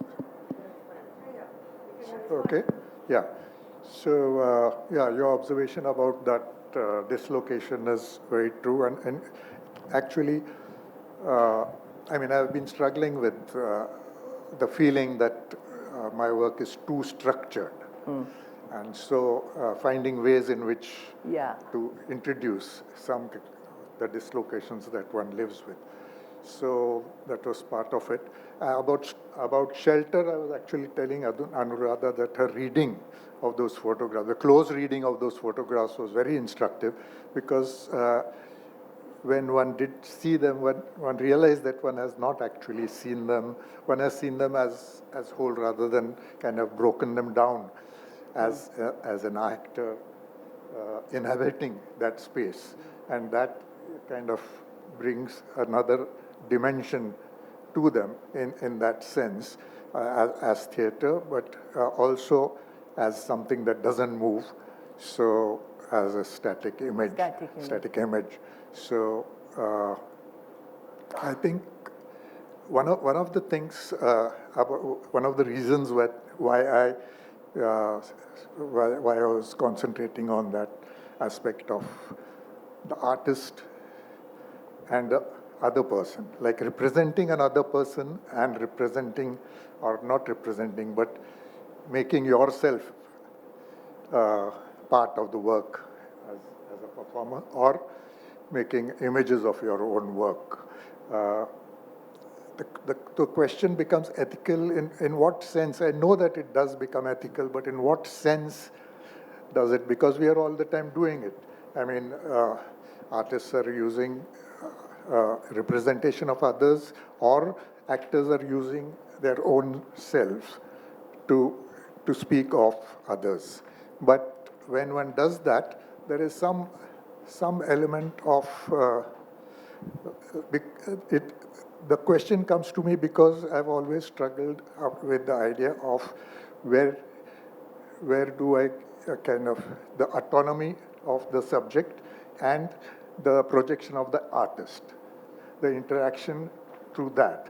So there has to be a balance between that somehow, but it's always a balance, so that there is always the self, but there's always the other. So in Vivan's work has kind of questioned me about that. How does one read? It questioned me in the sense that, you know, what is the question? Just articulate that. In what way has it questioned? Well, you know, the first exposure to that work, I might say honestly, that the question of narcissism comes. Very much. You know, so then how does one get beyond that? You know, how does one expand that without making it just like it's because it is about Kashmir, because it is about this. You know, correct. How does it personally transcend that? In fact, in the long text that I'm writing, I use the word that it is wounded narcissism of Vivan. Anuradha did not agree with that. She doesn't like the word narcissism used in relationship to, certainly in theater she doesn't want it used in that way. But I think that it did start, to my mind, the work did start with a wounded narcissism. And that he was conscious of going beyond that. That is I think the real significance. Not that there are 6 stations and each one has it. He had to go outside of it, but I do believe there was, even in the text that he writes with Torso, there is a lot to do with himself. I mean, as his own narcissism, yes. No, I asked you, Sudhir, just to take it one step further, I asked you very specifically that you are an artist, a painter, who speaks as a witnessing citizen. And I meant it for you, that who speaks as a witnessing citizen in his own work, to consider the ethical pledge of a life pursued. And I believe even in the dislocation in the dislocation that you're now introducing, there is a commitment to a life pursued. Would you agree with that? That your commitment to a life pursued in a different vocabulary, in a different figurative language, in a different category of painting virtually. I mean, using known references into then making them now much more your own experiential relationship to the outside. But I thought that what was important was that you have always worked with as a witnessing citizen and worked with the ethical pledge to the reality that we live, but that you are, in the way I've used the title of this, I understand the title, which I helped him formulate as well, Life Pursued. You'd believe that your own work insists on a life pursued rather than mortality. That your own work has less to do with the question of mortality, but of a life pursued with a certain degree of responsibility. Yeah, I think at one level it obviously is that, but it's also true that when you say life pursued and stations, that you change along the way. And you take different positions along the way. You might, and from believing in a certain thing, you might move to a certain other thing, or move beyond it in certain ways. So with Vivan, what one kind of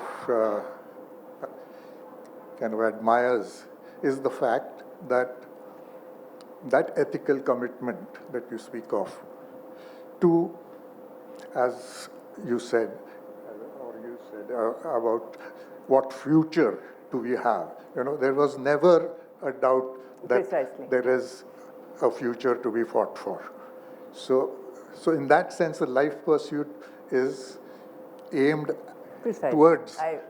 Yeah. But so that's yours something. too, your work too. Yeah, I hope say? so. I don't know. Yeah, I think so. That's why I posed it to you. Ashish, I wanted to just take you forward because your reading of the Lake Sublime, which actually was not discussed very much, it's a very difficult work to read. And I'd like to ask you how and why that became so central for you. Because even in my conversation with you, you said that centrality of that work, the fragmentation in it is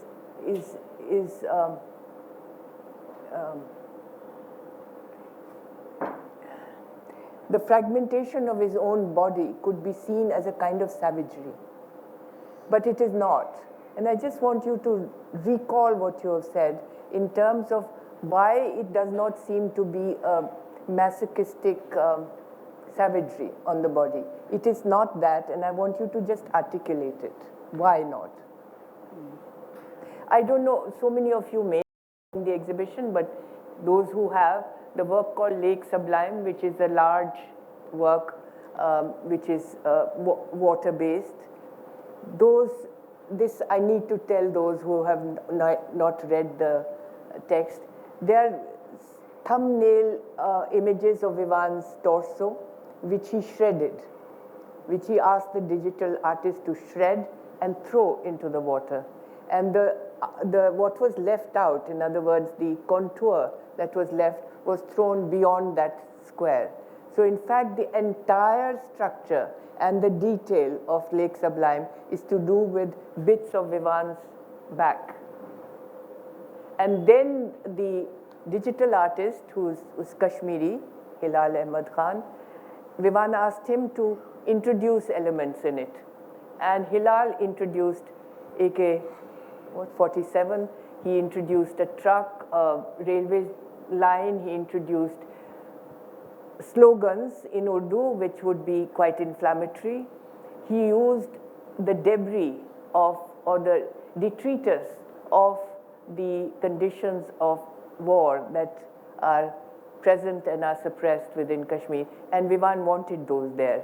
So there is both a shredding of his own body, which he's not making into an allegory of all bodies in Kashmir. He's not doing that.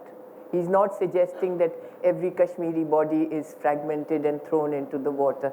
It's his own body. But within that are these moments of resistance. And I just want you to re-articulate particularly what made you speak about that. No, it's not. No, you take it how you like the question. Yeah. No, it's not often that I am at a loss for words, as you know. Right now, I do feel that a little bit. It's not only a personal loss for words, it's more, I mean, everything that you just said kind of suggests that it's a political work. And yet I want to say upfront that there is no easily available language of the political that I have within which to look at this. And it's not a simple statement I'm making. It's actually, I mean, I think there's a 50 years of work and a huge amount of theoretical discussion around the question political that we've all had. I mean, I have, for example, proposed that we in India have used the word political rather differently from the dictionary definition of the term, and not recently. I mean, it's from the late 60s onwards.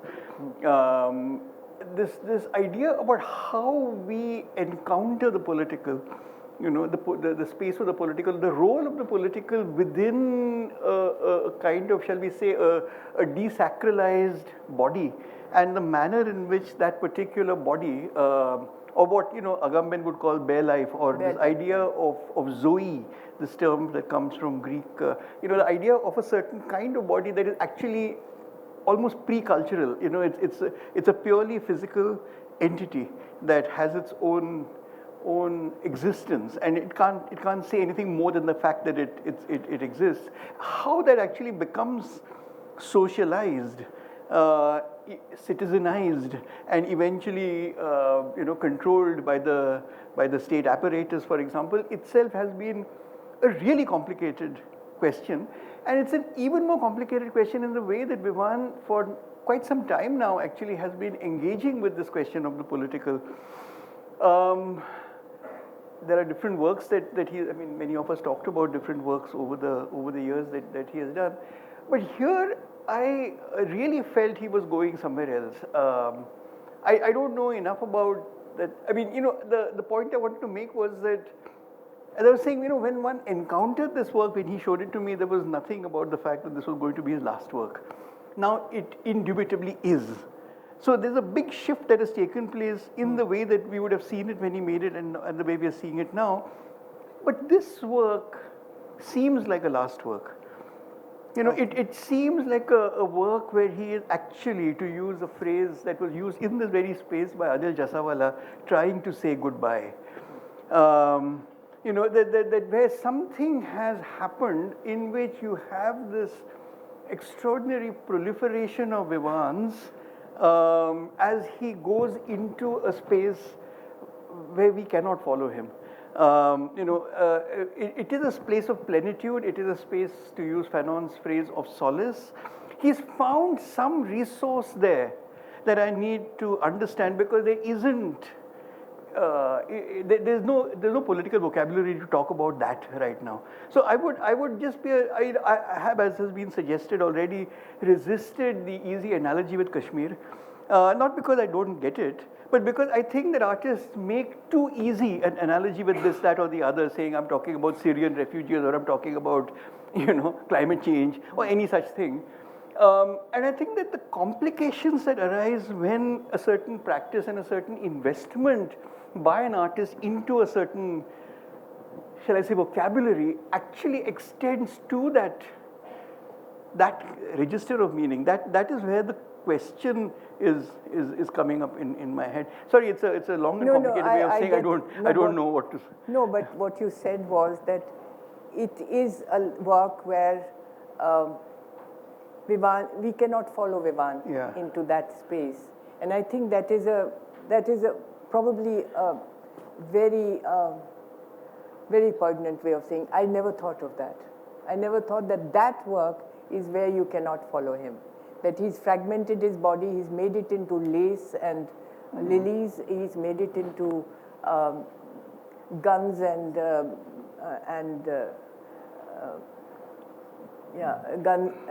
he's made it into, he's fragmented himself and allowed both an efflorescence as well as suicide. हाँ, आज़ादी, वो सब, that was added by Hilal Ahmed Khan. He said add words, and Hilal, who's a very angry person from Kashmir, artist from Kashmir, added all those things that he would want to say. And yeah. No, read it as an apocalyptic work. Sorry? I read it as an apocalyptic work, actually. Apocalyptic. Yeah, and that's something.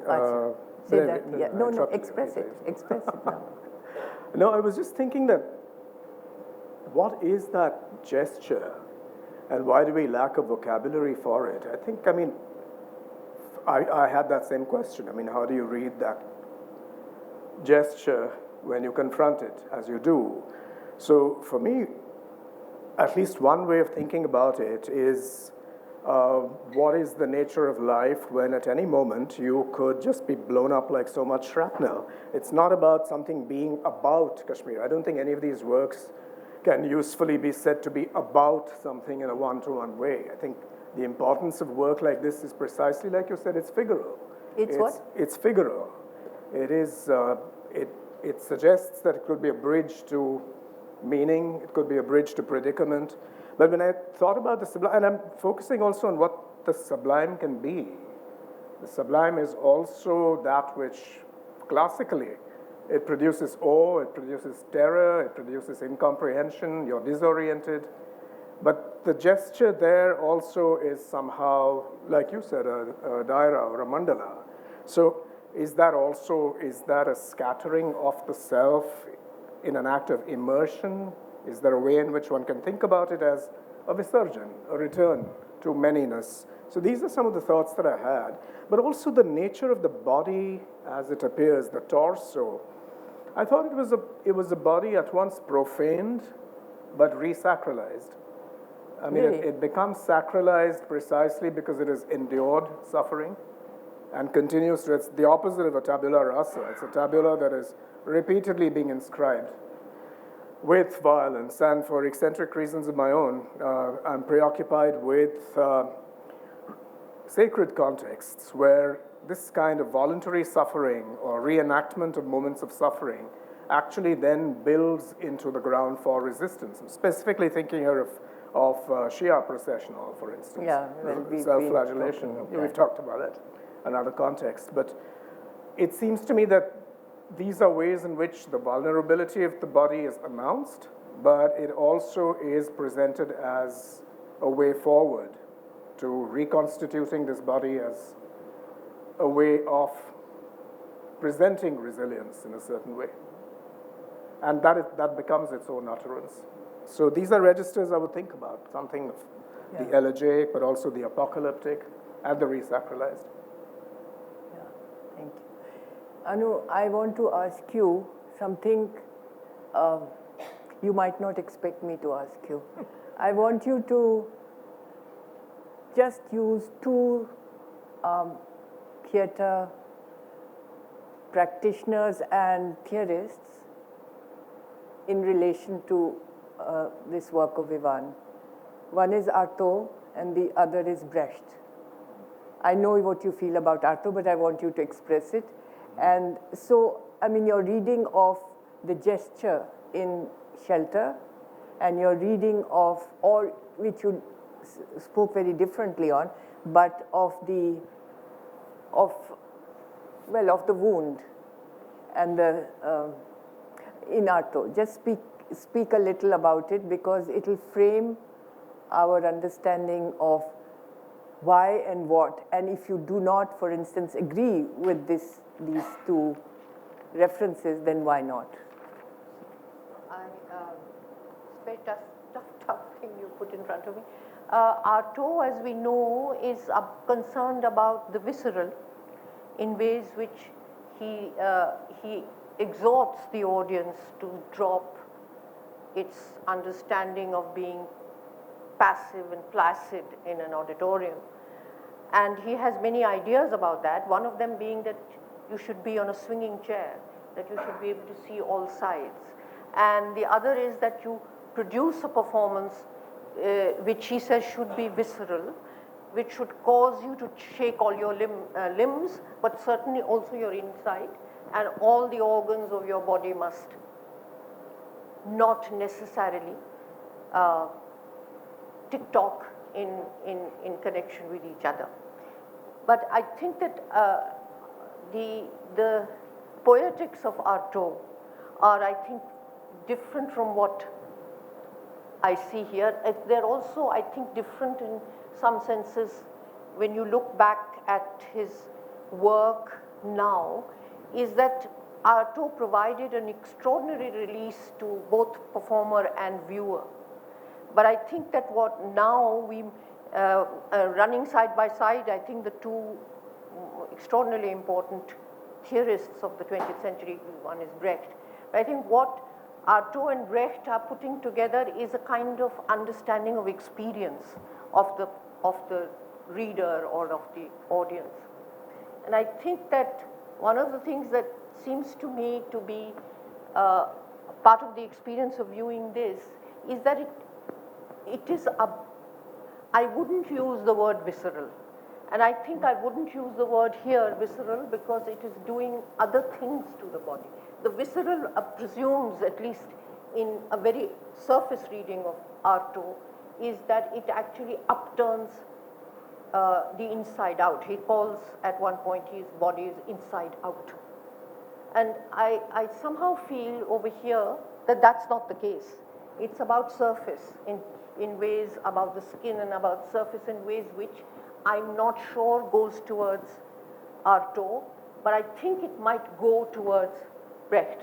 But I can't at the moment articulate it, I'll think about it. No, but the shelter works go towards Brecht. So that if you could say why and if they do and why. Well, I think the shelter works go towards Brecht because Brecht is talking all the way through about jest and gesture, and that how, what in one gesture it should be. In that sense, he says, one gesture should give you the sociology, the psychology, and the history of that moment. So if you have, let us say, the famous example everybody in the theatre gives, it is in his own instructions also to the actor, when Helena Weigel bites a coin, just at the time that her child is going to be executed. We get a whole range, including, I mean, this is said so often, so it's a repetition, but that she is actually still considering the war as a business proposition. As a what? As a business proposition. She should know this coin is not fake.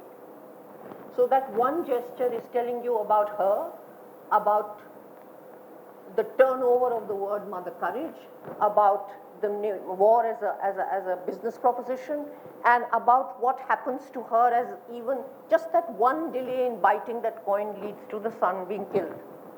So now I think that it's just bringing in gesture together in ways which actually allow us to see beyond the gesture. And I think the shelter is somewhere indicating that lying with your eyes open and not being a corpse is saying things beyond your open eyes, I think. So I think that it's something about how you present presence and body. And I think one of the things which is misunderstood about Brecht is as if, and I'm not saying I'm positing anything he's talked about all the time, but you know, in sort of generalized terms, he's supposed to be against presence. But I don't think that's the case. Presence, an actor shouldn't present herself in a way in which she's fully formed and she's got full psychological depth or whatever. But I think that the Brechtian position here, that your body surface, your gesture, should give you history, is, I think, important. I think that that's why I looked at the fact that the shelters don't go in the direction, in a unidirection towards future, but it goes up and down in ways which a gesture, a formulated gesture, can produce. Thank you.